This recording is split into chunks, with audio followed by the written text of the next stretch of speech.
Alhamdulillah Rabbil Alamin wa salatu wa salam ala Rasulullah. Ahlan wa sahlan wa marhaban fi darsi al-lughati Arabiyya min al-Quran al-Karim. Assalamualaikum warahmatullahi ta'ala barakatuh.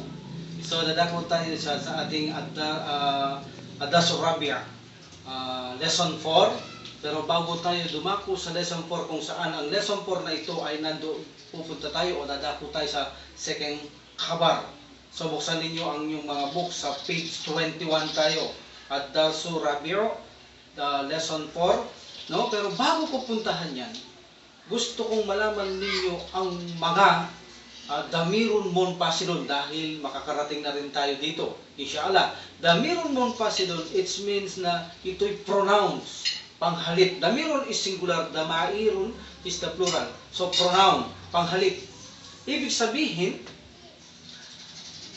sa Islam, mayroon tayong damirun munfasilun, damirun muttasilun. So dadako lang muna tayo sa damirun munfasilun kung saan ito'y mga pronouns, no? Damairun, mga pronouns na kung saan hindi ito ina-attach o dinidikit. So sila ay bukod na nakahiwalay, sila ay marfu, sila ay definite. Sila ay marfu, ibig sabihin ng marfu nagtatapos sa un, ngunit sila ay mabni, fix sila, hindi sila pwedeng ibahin. Sila ay fixed, pero alam ng ating isip at puso sila ay marfu. Ang marfu ibig sabihin nagtatapos ng origin, ito ay sa dhamma. So bago natin dakuhan ang lesson 4 kung saan ang papasok tayo sa second khabar, puntahan muna natin ang mga damirun o damairun kung ano ang mga ito. Okay. So ang mga damair, ito ay mayroong first person, second person, third person. So, ang third person na ito ay yaong mga hindi natin nakikita. Yaong hindi natin nakikita. Okay? Ito ang mga third person na sinatawag ito ng al-ghaib. So, ilan sila? So, ang damairun mayroon itong 14. Ang pronouns na ito ay mayroon 14. Panghalip ito, sa Tagalog. Mayroon silang 14. Ang anim dito ay third person, hindi nakikita. Ang anim dito ay nasa harapan mo, second person. At ang dalawa ay mismo ang nagsasalita. So, dakuhan natin ang unang anim na third person. Yung tinutukoy natin na hindi natin nakikita, kaya ito'y tinawag na al-ghaib. Al-ghaib. Okay? Dakuhan natin.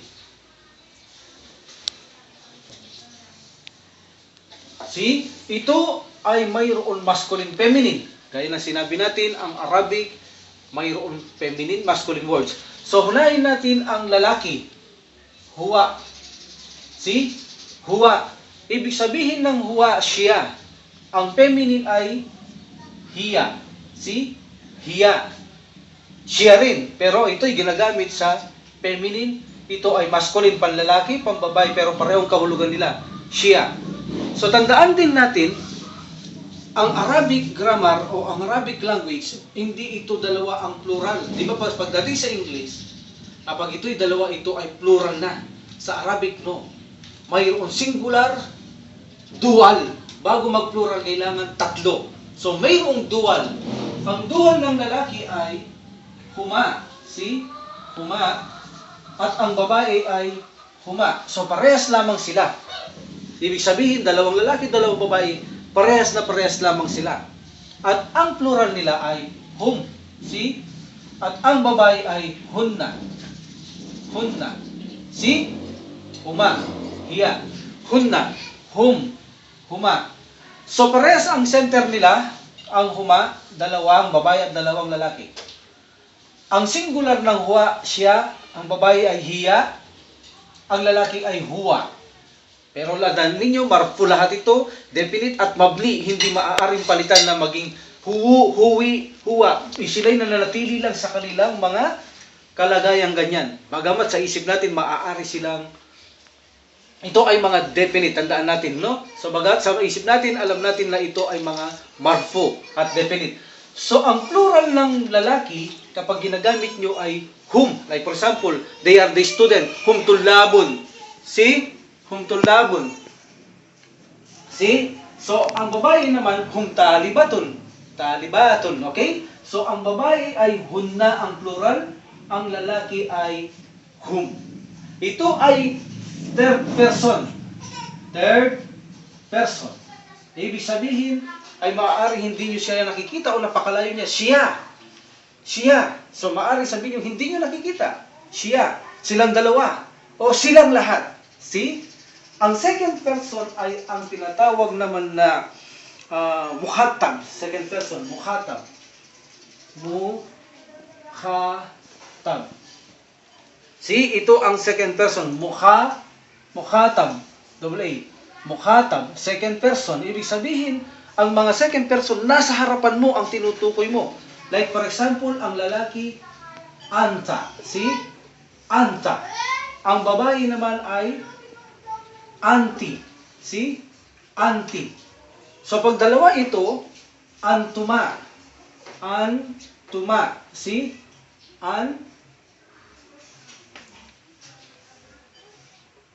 Antuma. Okay?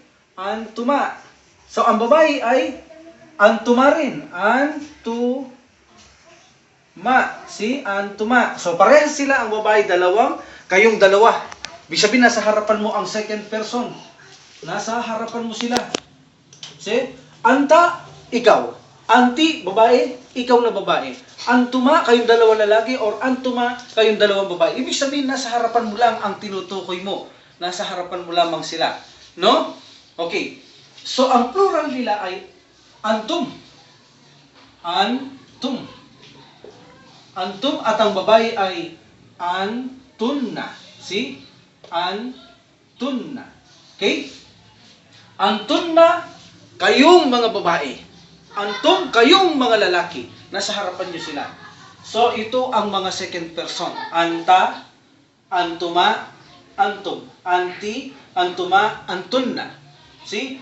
At ang first person, pambabae, panlalaki. Ang first person, tandahan natin, panlalaki, pambabae, yung ana, nahnu, na tinatawag itong mutakallim. Mutakallim, mismo nagsasalita. Mutakallim. So, ito ay ana, see? At nahnu. Nahnu, okay? At nahnu. Ibig sabihin ng ana, either na lalaki o babae, pwede mong gamitin. First person, mismong nagsasalita. Ana,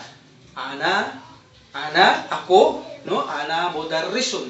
I am a teacher. So, or nahnu mudarrisuna. See? Or we are the teacher. See? So, ito ay masculine, feminine ito. Masculine at feminine ang dalawang ito. Samantalang ito, ang tatlong ito ay masculine. See? Ang tatlong ito ay feminine. Ito ay second person. Ang first person naman, ang tatlong ito ay masculine. Samantalang ang tatlong itong person ay feminine. So makikita nyo ngayon ang gamit ninyo, kailangan alam ninyo ang feminine, alam ninyo ang masculine. Dahil gaya ng sabi ko, kapag gumamit kayo ng kabar na ito ay masculine, dapat alam nyo rin na ang kabar, ang mubtada ninyo ay masculine. Feminine, dapat match sila. At tandaan ninyo, ang mga ito ay pwedeng gamitin sa bagay, sa tao, at sa mga walang buhay o mga hayop ay pwedeng gamitin ang mga tulad ng huwa. Sa Arabic, kahulugan nito, lagsyonan sa nabi mo, walang buhay, huwa kitabon, hindi ibig sabihin siya ay aklat. No, ito, nagagamit di siyang it. Maging feminine o masculine, nagagamit di siyang ito. So tandaan nyo yan, nagagamit sila sa pantao, mga walang buhay o mga alimanes, pwede natin silang gamitan, sila ay marpo, at saka ito ay definite. Okay?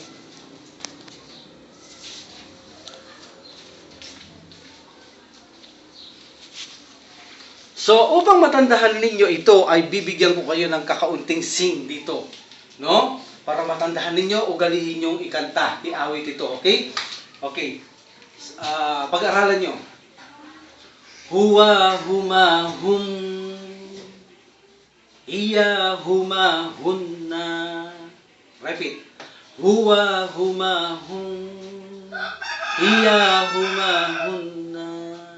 Anta antum ma antum, Anta antum ma antum, anti antum ma antunna, anti antum ma antunna, ana nahnu, ana nahnu. See? Pag-aralan niyo yan. See? Para sa ganun, madali niyo siyang ma-memorya sa inyong isipan at sa inyong puso.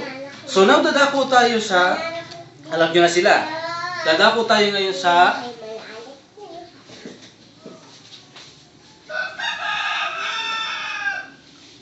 second kabar. Okay? Dadako tayo sa second kabar.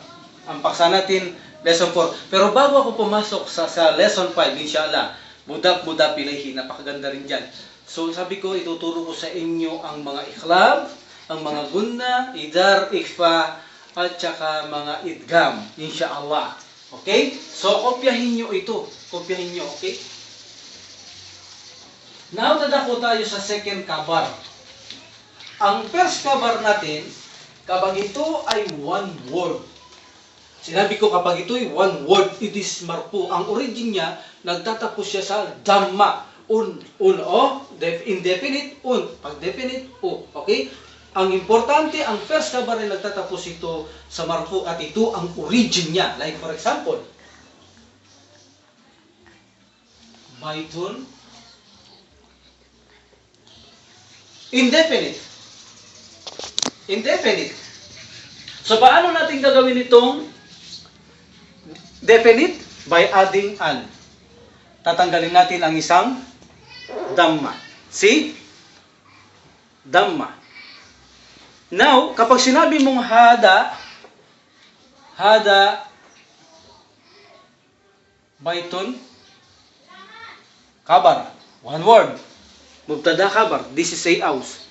Now, the second kabar, kapag ang baitun na ito, the second kabar, kapag dinikitan siya ng preposition, harjar, harfu jarri, preposition.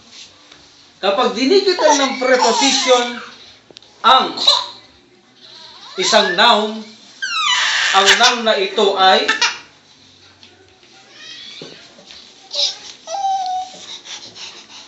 ang kanyang sign na dhamma ay magiging kasra. Magiging kasra siya. So, dadako muna tayo sa dalawang preposition. At saka na ang iba. Ang unang preposition na gagamitin natin ngayon ay ang fi at saka ala. See? Ala. Fi at saka ala. On at saka inside or nasa. O on and inside or in. Okay? So kapag ang dalawang harfjar na ito ay harfjar. Harfu jarrin. See? Harfu jarrin. Dapu-dapi laihi. Okay? Harfu jarrin, ibig sabihin sila ay mga particles na salita. Kapag ang mga ito, ang dalawang ito, dito muna tayo sa dalawa, mayroon pang mga harfjar na kasama yan, ay nandoon sa unahan ng noun, ismu. Magiging ismu jarrin ito, ismu jar. No? Ito ay magiging isim majrur. Ismu majrurun. Ismu majrurin. Okay? Ismu majrurin. Isim majrur. So, dito makikita nyo halimbawa ang baitun. Baitun. See? Kapag linagyan mo ng fi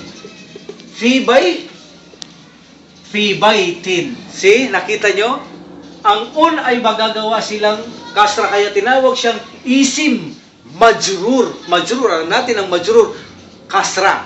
Isim majrur. Ang tawag dito, harjar, isim majrur. Kung tatawagin mo, jarun, wa majrurun. Ang tingin mo sa kalala, in the house or inside the house, ang tingin mo ay para siyang complete sentence, pero hindi siya complete sentence. Siya ay praise, siya ay shibu jumla, not complete sentence. This is only a phrase, not complete sentence. Pero tingin mo siya complete sentence inside the house. No, hindi siya complete sentence. This is a shibhu jumla, not complete sentence. Kailangan mo pa rin ng mubtada upang sa ganun ay maging kompleto ito. So halimbawa, lagyan natin ng mubtada. Muhammadun fi baitin. See, Muhammad is inside the house. complete. Muhammad is mubtada. Fi, harjar, baitin, isim majrur. O pagdikitin natin, jarun, wa majrurun, shibu jumlah, khabar. See? Okay, magbigay ako ng sample.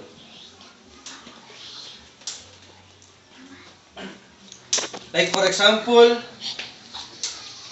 al-kitabu. Al-kitabu. Bakit al-kitabu? Dahil may al.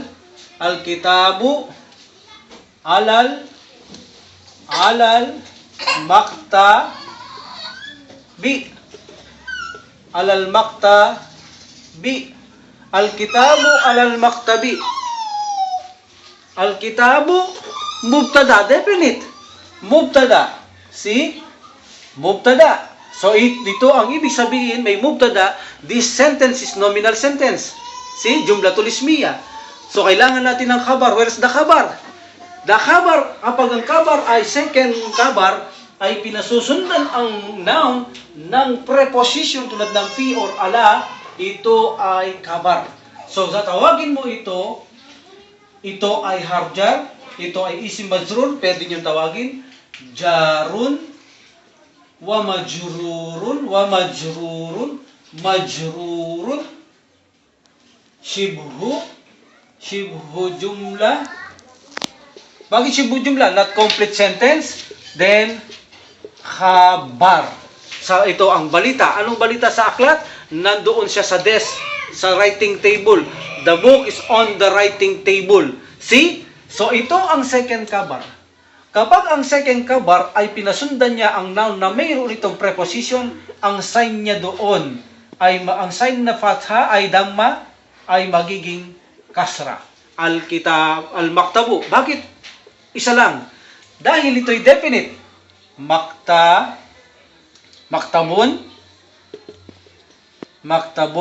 See? Indefinite.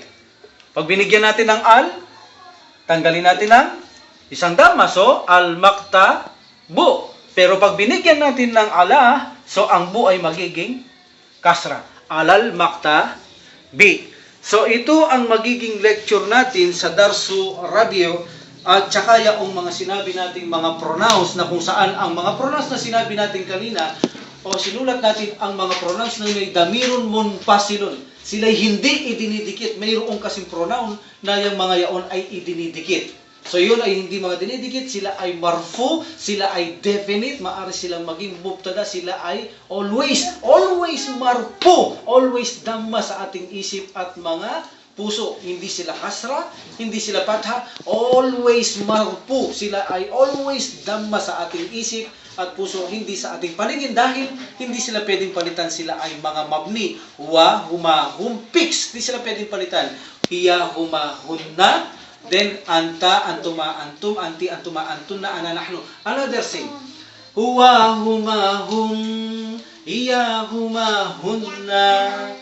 Repeat. Huwa, huma, hum, iya, huma, hunna. Anta, antum, antum. Anta, antum, antum. Anti, antum, antunna. Anti, antum, antunna. Ana, nahnu. Then, ising nyo ng ising yan para malakas kayong matuto, pagsanayan nyo yan. So, ito muna ang ating paksahin bago ko pasukan ang Darsul Rabi'a, ang Darsul number 4 sa susunod, inshallah, mas mahalaga na i-memorize nyo yan at ito, tandaan nyo rin ang preposition kapag pinasundan ng noun, yung one word na kabar, ang dhamma ay magiging kasra. Kung double dhamma, dhammatain, double dhamma, bababa nyo magiging kasratain. Kung isang dhamma, bababa nyo magiging isang kasra. Basta ang noun na ito, ito ay mayroon siyang harjar o preposition bago makarating ang noun. So ang tawag sa kanila ay harjar at saka isim majrur. Kung pagsasamahin natin para mabilis, jarun, wa majrurun, shibu jumlah, not complete sentence, then khabar. See, dapat mayroon siyang mubtada dahil shibu jumlah to, dapat may khabar doon sa kanyang unahan. So inshallah sa susunod ay dadakwin natin ang paksahin nito at saka mga pronoun, magbibigay tayo ng pag-aaral sa page natin sa aklat. Wa akhiru da'wana alhamdulillahi rabbil alamin wa salatu wa salam ala rasulillah subhanakallahumma wa bihamdik asyhadu an la ilaha illa anta astaghfiruka wa atubu ilaik. Assalamualaikum warahmatullahi wabarakatuh.